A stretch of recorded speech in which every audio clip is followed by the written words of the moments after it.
We are here at the Dev Talk of PiterPy conference, and we are trying to perform a series of short interviews on the developers. And here we have a star. No, seriously, maybe one of the most influential person of the Python world, Lynn Root. Lynn, could you please introduce yourself a bit? I am Lynn Root.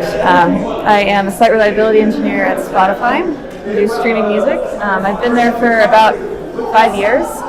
Before that was my first engineering job at Red Hat, and I started programming Python about 6 years ago.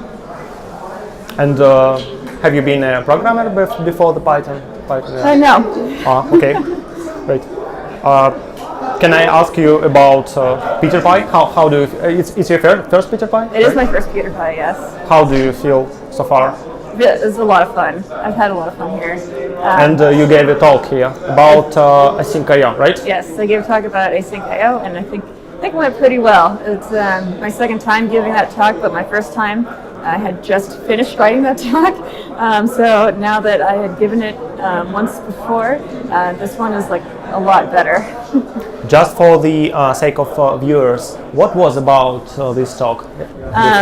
Sure, yeah. So it was about how when I was trying to learn async.io and how to program with it, I was doing everything wrong and thinking I was concurrent when I wasn't.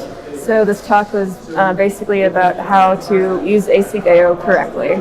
Mm-hmm. Yeah. Well, I would ask you also about maybe the most interesting project of yours for me. You know which one? It's PyLadies, because we wrote you from the organizers of Sankt-Pетербурg. We wrote you a letter to start a PyLadies year, and she accepted, and that's why PyLadies happened. And may I ask you how PyLadies was started? So how do you felt to be the need to begin to do it, or? Sure, yeah. So PyLadies started with a group of women in like a coffee shop, sort of kind of programming in Python, and they all said, "Wouldn't this be cool if we just did it more regularly?" I was also starting to learn Python, so learning Python with my fellow female friends was a lot of fun. So I just wanted to get more fellow Python female friends to join me, and that's sort of how PyLadies started for San Francisco. When did you notice that it got traction? Or what gave it that traction initially? Yeah, that's a good question. I think the San Francisco chapter really grew quite fast. I think the very first event that we had was 100 people, and then it was consistently that big, and we grew. The meetup itself grew too. When I left San Francisco a couple years ago, it was almost like 3,000 people. We then I made a little kit where you can pip install PyLadies, so other folks could create their own PyLadies in their own locations, and that really. I think that's what really took off PyLadies, the ease of starting your own. And we have over 100 locations. We're on every continent except Antarctica. So I don't know when exactly the inflection point was. Are you sure there's no PyLadies Antarctica yet? This is a great idea. I know. This is actually my life mission, is to someday get down there just to have PyLadies Mars. Yeah, that could be next. I gotta cover the globe first. But yeah, I think it really started taking off maybe about 2014, 2015, because you can really see some of the effects of how PyLadies is on their local communities right around that point in time. This is again maybe a personal question for me, because this is what bothers me.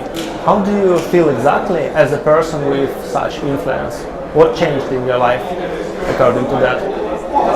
So you can control or influence so much people right now. Mm-hmm. How do you feel in that state? feels like I must use my power for good, but also like. So you're like Spider-Man. No, it's more like I'm kind of reluctant in that like usually I just want to code, and if when I have the energy to like go to meetups and events and stuff like that, I try to like be as positive as I can be. So it is intimidating, but I think that I don't know. I think it's quite fun to see the sort of the influence and to see how PyLadies have grown in both in numbers and like the sort of attitude and encouragement. So just maybe just one more question about PyLadies. Sure. What is the future of PyLadies right now? Is there maybe any secret big plans I don't know about? There's actually no secret big plans. One of the keys to the big key to PyLadies' success is how it's very decentralized. We just like give guidance to how to start and how to run your own PyLadies, and then each location does what they want on their own for a really localized effort. And so that's what keeps us going, and that's what makes us very successful, and I wouldn't want to ruin that at all. What are the relationship between PyLadies and Jungle Girls? Is there one relationship, or? I mean, there's a global like friendly relationship, but I think there's a lot of local locations, local chapters that do a lot of pairing, like in terms of co-meetups and like co-branding. With Django Girls and with like Girl Develop It and Women Who Code, there's a lot of cross support going on, and you can see that in different locations. Well, as far as I know, for this location, I can speak of Sankt-Peterburg, the current concept of such relationship between PyLadies and Jungle Girls is that Jungle Girls is for entry level, like very entry level, and the PyLadies is all the rest. So PyLadies are providing coaches to Jungle Girls, and Jungle Girls providing people to engage in the activities. This is how it should work in Sankt-Peterburg, but I wouldn't know for sure because PyLadies here is just so young. Started like this summer. You know? Right. Yeah. I hope these ideas would grow. I really hope. And I would maybe also want to ask you about your job at Spotify. Have you been there for long, or? Yeah, for about 5 years. I would consider that long actually, because I work in startups and Yeah. and you like it, if I recall correctly. Yeah, I love it there. Yeah. And what are you exactly doing at Spotify?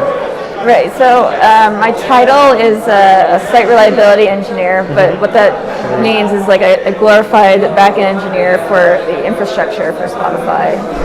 It's Ansible, stuff like that, Docker. Well, I mean, we're making it's more like Kubernetes and like deployments and making things easier for other developers to get their stuff out the door and to operate it. So it's a lot of the underlying things that you don't necessarily see. So we are still like developing code, writing apps and stuff. It's just like for other developers. Do you use Python 3 or Python 2 there? Since 2016, we've been using 3.6. Oh, great. Yes.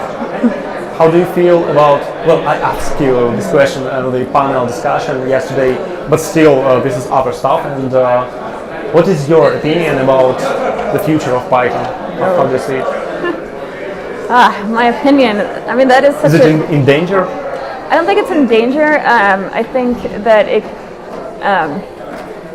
I think that we should really focus on its strengths, particularly with data science and with like sort of more operational use cases. We shouldn't try to be the new cool kid on the block for some things like web, because other people or other languages are kind of ruling that space. But also, I think it's better to be more steadfast and more focused on what we're good at and just make us better. So I would suggest the Python community to focus efforts on that kind of area. Yeah, I think I wholeheartedly agree. Yeah. Well, thank you, Lynn. That was a pleasure. Thank you.